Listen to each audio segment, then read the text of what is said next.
ஜார்க்கண்ட் சட்டப்பேரவை தேர்தலுக்கு பின் அந்த மாநிலத்திலிருந்தே பாஜக துடைத் தெரியப்படும் என்று முன்னாள் முதலமைச்சர் ஹேமந்த் சோரன் சூளுரைத்துள்ளார்.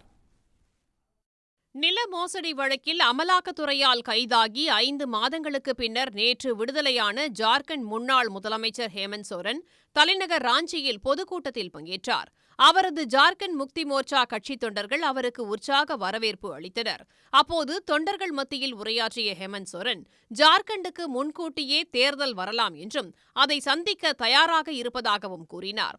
இந்த ஆண்டு நடைபெறவுள்ள சட்டப்பேரவை தேர்தலில் வெற்றி பெறுவோம் என்று பாஜக கனவு காண்பது வேலையே செய்யாமல் வெற்றிக்கு ஆசைப்படுவதை போன்றது என்றும் ஹேமந்த் சோரன் குறிப்பிட்டார்.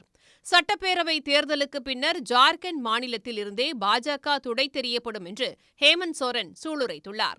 பாஜகவின் சவப்பெட்டி மீது கடைசியான ஆணியை அறைவதற்கான நேரம் இது என்றும் அவர் கூறியுள்ளார்.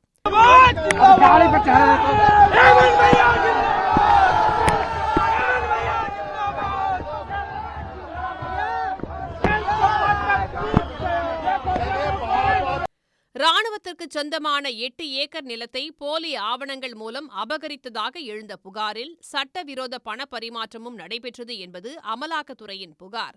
இதில் கடந்த ஜனவரி 31ஆம் தேதி கைதான ஹேமந்த் சோரன் தனது முதலமைச்சர் பதவியை ராஜினாமா செய்துவிட்டு சிறை சென்றார். ஹேமந்த் மீதான குற்றச்சாட்டுகளுக்கு முகாந்திரம் இல்லை என கூறி அவரை ராஞ்சி நீதிமன்றம் ஜாமீனில் விடுதலை செய்துள்ளது. உடனுக்குடன் செய்திகளை தெரிந்து கொள்ள சன் நியூஸ் பெல் ஐகானை கிளிக் பண்ணுங்க.